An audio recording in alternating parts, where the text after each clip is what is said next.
প্রিয় শিক্ষার্থীবৃন্দ, অনলাইনের এই প্ল্যাটফর্মে তোমাদের সামনে আজ আমি উপস্থিত হয়েছি সয়েল সার্ভে অ্যান্ড ল্যান্ড এভালুয়েশনের চতুর্থ ক্লাস নিয়ে। পরম করুণাময় নিশ্চয়ই তোমাদের সুস্থ রেখেছেন। তোমাদের সহযোগিতা ও আন্তরিকতায় পাঠ্যক্রম এগিয়ে চলছে। আশা করি তোমরা ধৈর্য ধারণ করে এ গতিধারা বজায় রাখবে, তাহলেই আমাদের পরিশ্রম সার্থক হবে ও আমরা গন্তব্যে পৌঁছতে পারব। বিগত ক্লাসে আলোচনা করেছিলাম taxonomy unit and mapping unit, marking of various soil boundaries, soil mapping unit, examination and description of soil profile। আজ আলোচনা করব stereoscopic examination, soil catena, soil correlation and classification, soil mapping legends, soil grouping on the map.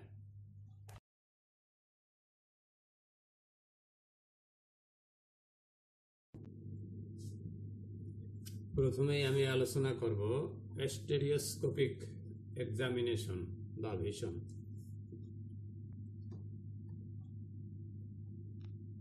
মৃত্তিকা জরিপ ক্রিয়াকর্মের প্রস্তুতি পর্বে Arial ফটোগ্রাফকে সূক্ষ্মভাবে পর্যবেক্ষণ করে ট্রাভার্সিং পদ্ধতি নির্ণয় করা হয়। এই সময় দুটি পাশাপাশি ওভারল্যাপিং এরিয়াল ফটোগ্রাফকে স্টেরিওস্কোপের নিচে সমন্বয় করে স্থাপন করা হয়। স্টেরিওস্কোপ হইল বিশেষ প্রকারের চশমাকৃতি একটি যন্ত্র। ফলে উক্ত এরিয়াল ফটোগ্রাফে প্রদর্শিত অবকাঠামো ত্রিমাত্রিকভাবে দেখা যায়। এই পদ্ধতিতে চিত্রে দেখা দালান কোঠা, পাহাড়, ফসল, নদী, নিচু জমি এর উচ্চতা বিষয়ক তথ্য পাওয়া যায়।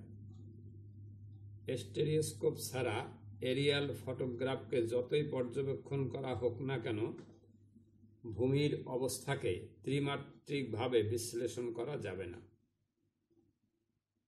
স্টেরিওস্কোপ দ্বারা স্ফীত বস্তু পর্যবেক্ষণ ও বিশ্লেষণ করার এই পদ্ধতিকে স্টেরিওস্কোপিক ভিশন বলা হয়।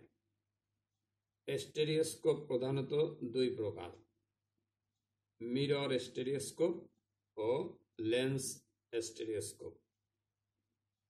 মিরর স্টেরিওস্কোপে 4টি মিরর এর সমন্বয়ে এমনভাবে তৈরি হয়েছে যে বস্তু দ্বারা সুষ্ঠুভাবে ও সঠিক নীতিতে আলো প্রতিফলিত হয়। লেন্স স্টেরিওস্কোপে দুটি লেন্সের সমন্বয়ে এমনভাবে তৈরি হয়েছে যে বস্তু দ্বারা প্রতিসরণকৃত আলো সূক্ষ্মভাবে এসে প্রতিবিম্ব চোখে পৌঁছে দেয়। মৃত্তিকা জরিপ ক্রিয়াকর্মে প্রধানত মিরর স্টেরিওস্কোপ ব্যবহার করা হয়, যা দ্বারা লক্ষ্যবস্তু সঠিকভাবে দেখা যায় এবং এটি আকারে বড়।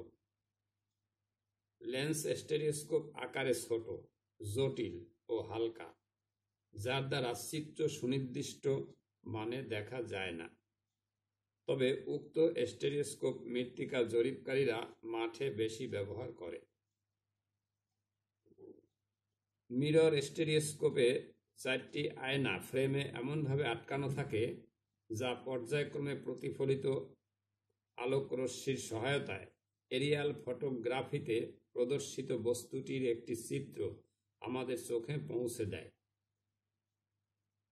এর প্রধান সুবিধা অসুবিধাগুলো হলো: সুবিধা: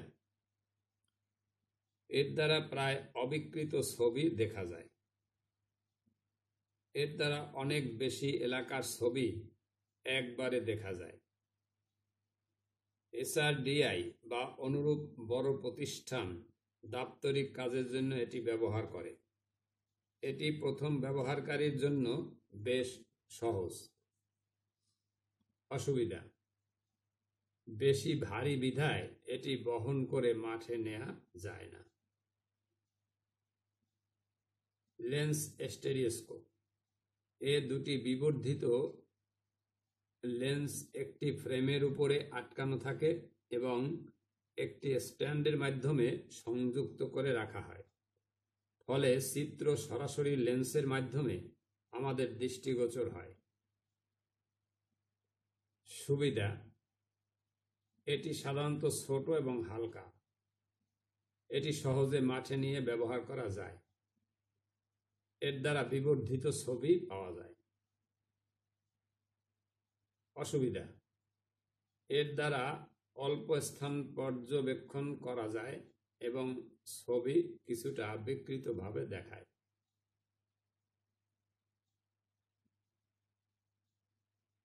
এরপরে কিউটান: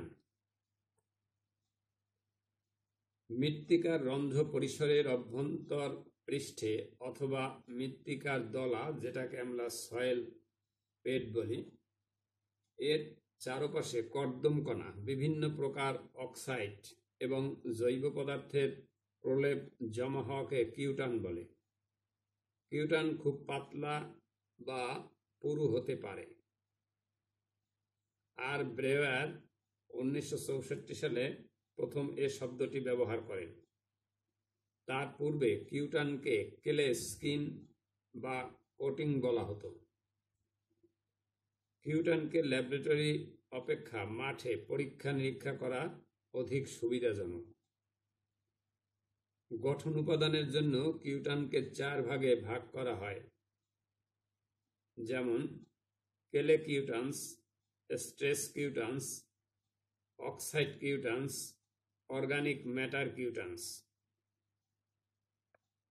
কেলে কিউটানস: কর্দম কিউটান সমূহের বেশিরভাগ অংশই কর্দম দ্বারা গঠিত। মৃত্তিকার ভিতর দিয়ে কর্দম পানি প্রবাহিত হওয়ার পর যখন পানি অপসারিত হয়, তখন ফাঁকা স্থানসমূহের দেয়াল কর্দম কণার আবরণ দ্বারা আবৃত হয়। এরূপ আবরণকে কেলে কিউটানস বলে। স্ট্রেস কিউটানস: মৃত্তিকা পানি দ্বারা সিক্ত হওয়ার পর প্রাকৃতিক দলা সমূহ একটি অন্যকে চাপ দেয়। এ সময় স্ট্রেস কিউটানস সৃষ্টি হয়। চাপের প্রভাবে দলা এর উপর আবরণ পড়ে না বটে, তবে দলার উপরিপৃষ্ঠ বেশ মসৃণ হয়ে যায়।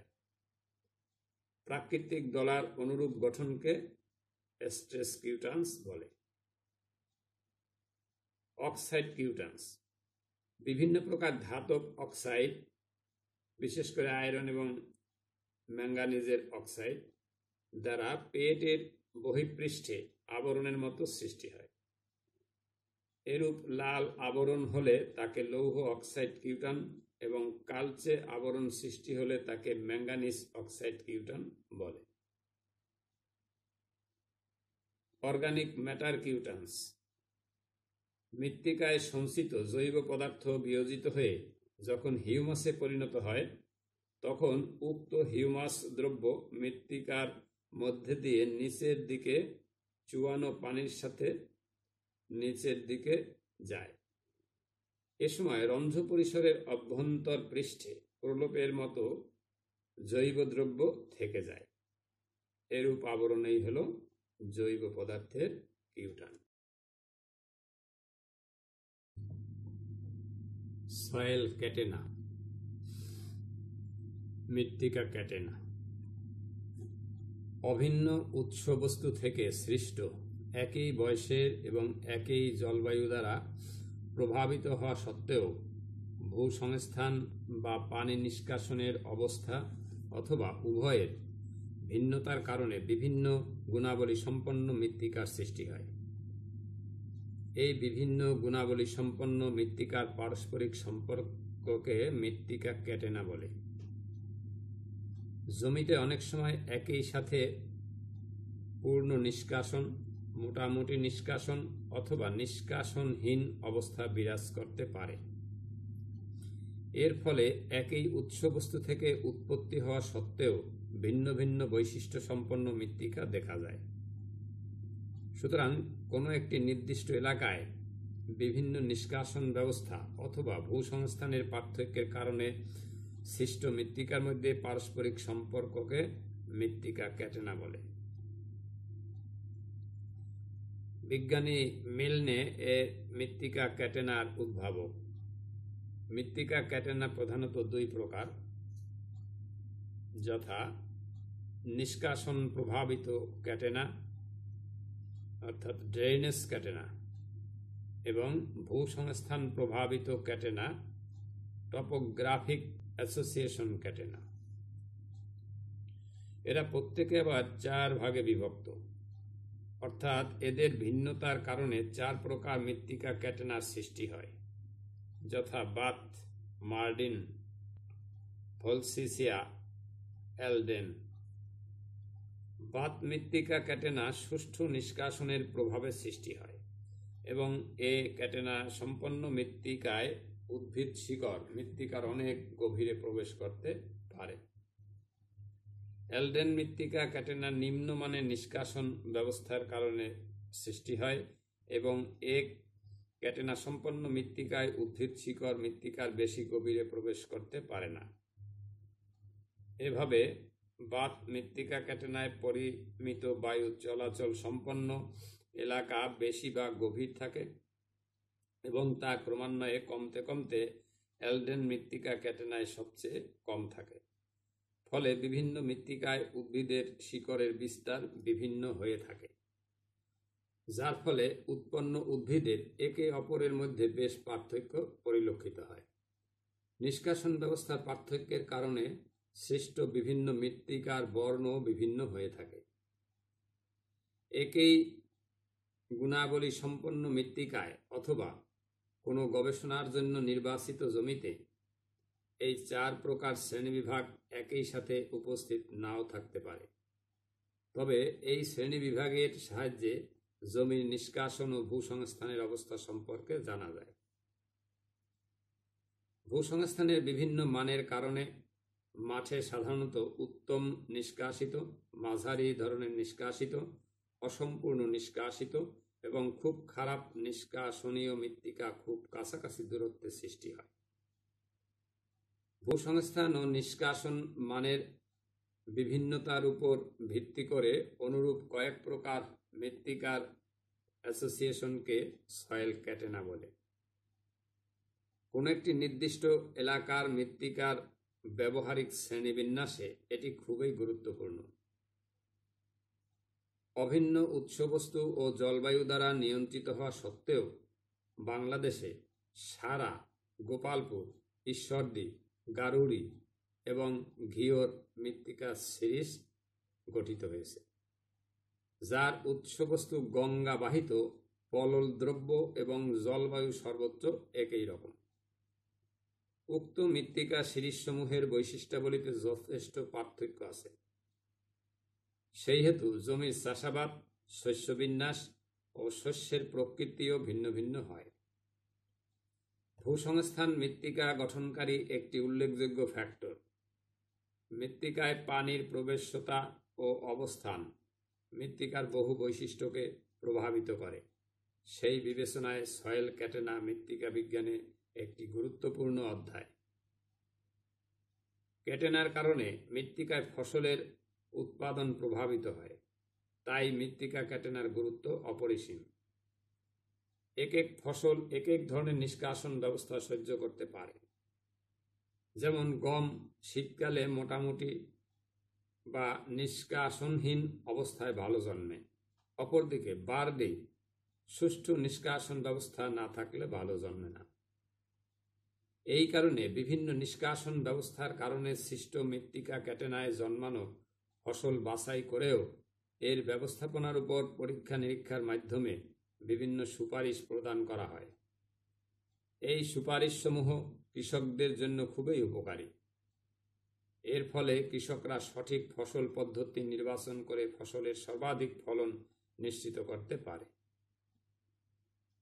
একই প্রকৃতির উৎসবস্তু হতে সৃষ্ট একই বয়সের এবং অভিন্ন জলবায়ু দ্বারা প্রভাবিত হওয়া সত্ত্বেও ভূপৃষ্ঠের উঁচু নিচু অবস্থা ও নিম্নমানের ড্রেনেজের কারণে বিভিন্ন বৈশিষ্ট্য সম্বলিত মৃত্তিকা সৃষ্টি হয়।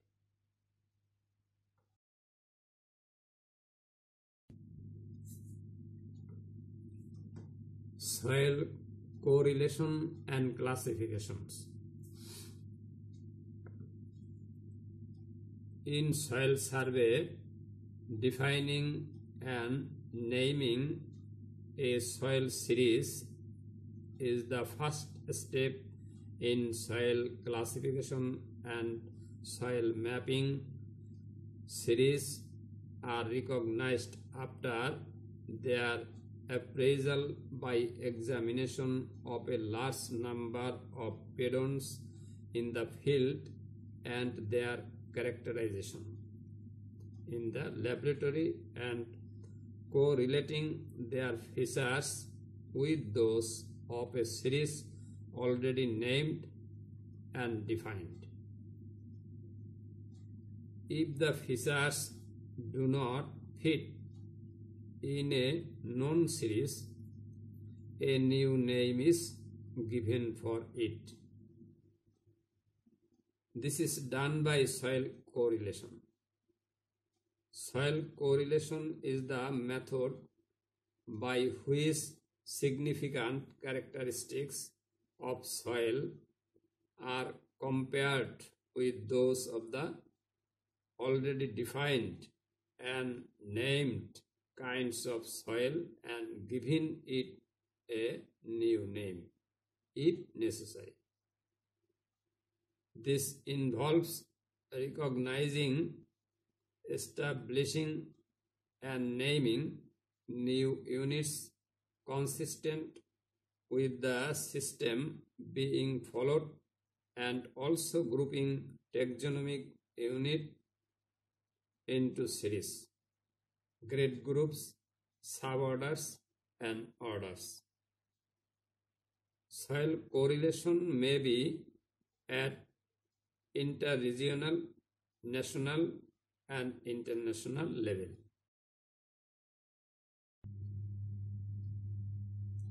Soil mapping legends.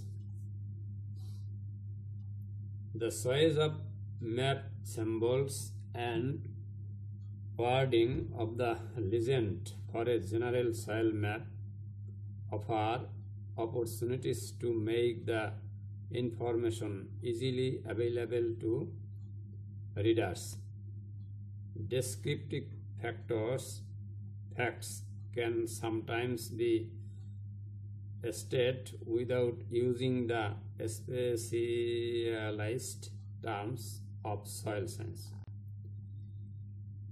If the need for accuracy and the limitations of space require use of technical soil terms without explanation, use of the map by readers not acquainted with those terms is generally restricted. On a general soil map of intermediate scale from about 1:1 lakh to phases 1:5 lakhs. Mapping units are often associations of soil series or of phases of series. They can be named conveniently by using names of 1, 2, or not more than 3 of the dominant series in each association. Examples are the Montevallo Association and the Montevallo Crines Valley Radin Association. Such names convey no descriptive facts even to a soil scientist unless he knows characteristics of the named soil. Addition of descriptive but relatively non-technical statements make the legend more useful to a large number of possible readers. For example, the Montevallo Association is described as steep and very steep, shallow soils on mountains. Numbers make convenient map symbols, especially if the number of mapping units is not more than 10 or 12.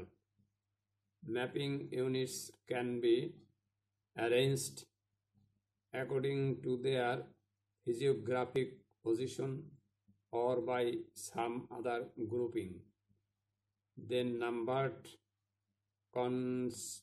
consecutive. Map symbols can also be derived from initial letters of soil names such as M and MKR for the two associations just mentioned. If that is done, however, any logical grouping of symbols in the legend is almost certain to place them out of alphabetical order. A reader must then look through the entire list to find one symbol. With any king of map symbols, a distinctive color tint for each king of mapping unit makes the map attractive and easy to read. A general soil map of a large region, country, or continent may require a legend of more than 10 items. Mapping units generally are associations of great soil groups or of other groups at a high categories level, or of phases of such groups. The soil map of Europe has 34 kinds of mapping units arranged in 3 general groups. Map of South America has approximately 400 kinds of mapping units grouped under some 67 headings. Symbols on the latter map consist of 2 numbers. The first number is keyed to a broad soil association of one or more great soil groups. The second number indicates more precisely the climate, the kinds of soils in the association, and sometimes the physiographic position, king of parent rock, or important soil profile characteristics. For example, number 61 in the legend designates a group of associations dominated by red-yellow podzolic soils. Mapping unit 61 by 1 is an association of red-yellow podzolic soils integrating to red-brown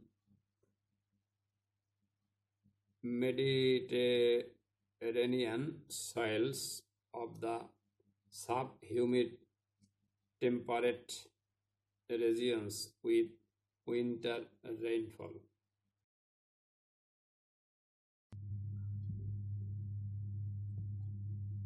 soil grouping on the map.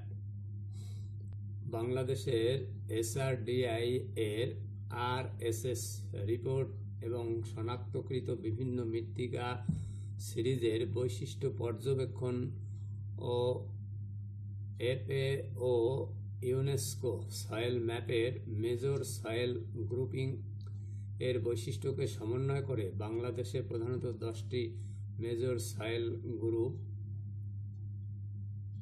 এবং 25টি soil unit পাওয়া যায়। Major soil গ্রুপের বর্ণনা আমরা এখন আলোচনা করব। প্রথমেই রেগোসলস। গ্রিক শব্দ রেগোস থেকে নামকরণ হয়েছে, যার অর্থ ব্ল্যাঙ্কেট। এ মাটি অদৃঢ় বস্তু থেকে সৃষ্টি হয়েছে। এ মাটি স্থূল বুনট বিশিষ্ট, যা ফালভিক বৈশিষ্ট্য প্রদর্শন করে। এ মাটিতে আক্রিক বা আম্ব্রিক এ হরাইজন ছাড়া অন্য কোনো ডায়াগনস্টিক হরাইজন দেখা যায় না। বাংলাদেশে এই মৃত্তিকা শ্রেণীর শুধুমাত্র ডায়াস্টিক রেগোসলস ইউনিট পাওয়া গেছে। ফালভিসলস, ল্যাটিন ফালভিয়াস অর্থ নদী। এ মাটি পলি জমা হয়ে গঠিত হয়েছে। এখানে ফালভিক বৈশিষ্ট্য দেখা যায়। এখানে বিশেষ বৈশিষ্ট্যপূর্ণ স্তর এর মধ্যে আক্রিক এ হরাইজন ছাড়া অন্য কোনোটি দেখা যায় না। এই শ্রেণীবিভাগের অন্তর্গত বাংলাদেশে প্রাপ্ত সয়েল ইউনিটগুলি হল ইউট্রিক ফালভিসলস, ডায়াস্টিক ফালভিসলস, ক্যালকেরিক ফালভিসলস, থায়োনিক ফালভিসলস, সেলিক ফালভিসলস। গ্লেইসলস, রাশিয়ান স্থানীয় নাম হল গ্লেই। এ মাটি অদৃঢ় বস্তুসমূহ থেকে গঠিত হয়েছে, যার উপরিভাগ থেকে 50 সেন্টিমিটারের মধ্যে হাইড্রোফর্মিক বৈশিষ্ট্য দেখা যায়। এই শ্রেণীবিভাগের অন্তর্গত বাংলাদেশে প্রাপ্ত সয়েল ইউনিটগুলি হল ইউট্রিক গ্লেইসলস, ডায়াস্টিক গ্লেইসল, আম্ব্রিক গ্লেইসলস, থায়োনিক গ্লেইসলস, মলিক গ্লেইসলস। ক্যাম্বিসলস, ল্যাটিন শব্দ ক্যাম্ব্রিয়ার অর্থ পরিবর্তন। এই মাটির স্তরে বিশেষ বৈশিষ্ট্য সম্পন্ন ক্যাম্ব্রিক এন্ডোপেডন রয়েছে। এখানে একটি আক্রিক বা আম্ব্রিক ডায়াগনস্টিক হরাইজন বা ক্যালসিক বা জিপসিক হরাইজন থাকতে পারে। এই শ্রেণীবিভাগের অন্তর্গত বাংলাদেশে প্রাপ্ত সয়েল ইউনিটগুলি হল ইউট্রিক ক্যাম্বিসলস, ডায়াস্টিক ক্যাম্বিসলস, ভার্টিক ক্যাম্বিসলস, হিউমিক ক্যাম্বিসলস, ক্যালকেরিক ক্যাম্বিসলস। হিস্টোসলস, গ্রিক শব্দ হিস্টোস অর্থ কোষকলা। এই মাটির ভূপৃষ্ঠ থেকে ক্রমান্বয়ে নিচের দিকে 40 সেন্টিমিটার বা এর বেশি জৈবদ্রব্য সম্বলিত মাটি থাকে, বা মৃত্তিকা পার্শ্বচিত্রের উপরের দিকে প্রায় 80 সেন্টিমিটার পুরু জৈবদ্রব্য থাকে। এই হরাইজনের পুরুত্ব মৃত্তিকা গঠনের উৎসবস্তু এর উপর নির্ভর করে। বাংলাদেশে এই মাটির পরিমাণ প্রায় 0.13 মিটার হেক্টর। এই শ্রেণীবিভাগের অন্তর্গত বাংলাদেশে প্রাপ্ত সয়েল ইউনিটটি হল ফাইব্রিক হিস্টোসলস। ভার্টিসলস, ল্যাটিন ভার্টি থেকে নামকরণ করা হয়েছে। এ মাটির উপরের 20 সেন্টিমিটারের পর থেকে নিচের দিকের 50 সেন্টিমিটার গভীরতা পর্যন্ত 30% বা এর বেশি কর্দম কণা থাকে, ফলে মাটিতে ভারী বুনটের বৈশিষ্ট্য দেখা যায়। ভূপৃষ্ঠ থেকে নিচের দিকে কমপক্ষে 1 সেন্টিমিটার প্রশস্ত, 50 সেন্টিমিটার গভীরতা পর্যন্ত ফাটল দেখা যায়। বাংলাদেশে এই মৃত্তিকা শ্রেণীর অন্তর্গত 2টি সয়েল ইউনিট শনাক্ত করা হয়েছে, যথা ইউট্রিক ভার্টিসলস ডায়াস্ট্রিক ভার্টিসলস।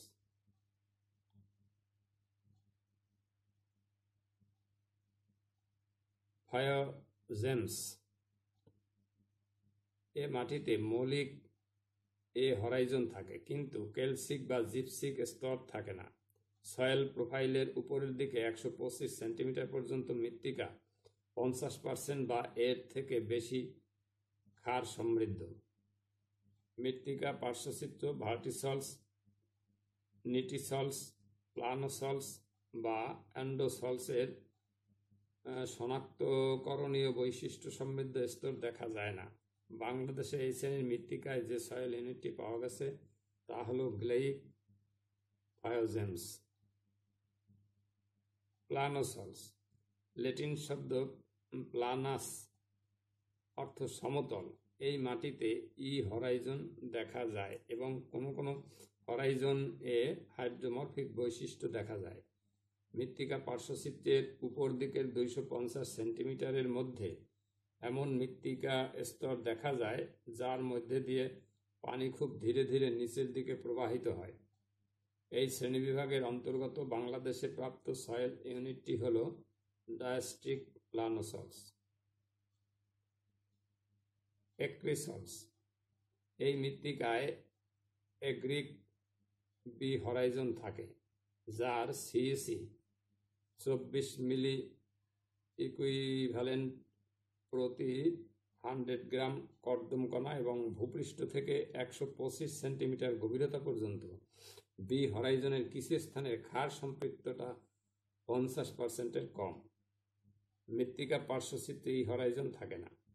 বাংলাদেশে এই শ্রেণীর মৃত্তিকায় যেসব সয়েল ইউনিটগুলি পাওয়া গেছে তা হল হ্যাপ্লিক এক্রিসলস, ফেরিক এক্রিসলস ও গ্লেইক এক্রিসলস। অ্যানথ্রোসলস। গ্রিক শব্দ অ্যানথ্রোপস অর্থ মানুষ। এই মাটির ভূপৃষ্ঠ স্তরে মাটি গঠনীয় মূল বৈশিষ্ট্য পাওয়া যায় না। ভূপৃষ্ঠ মাটিকে অপসারণ করা কিংবা ভূপৃষ্ঠ মাটিকে গভীরভাবে আলোড়িত করায় মৃত্তিকার মূল বৈশিষ্ট্য পরিবর্তিত হয়ে গেছে।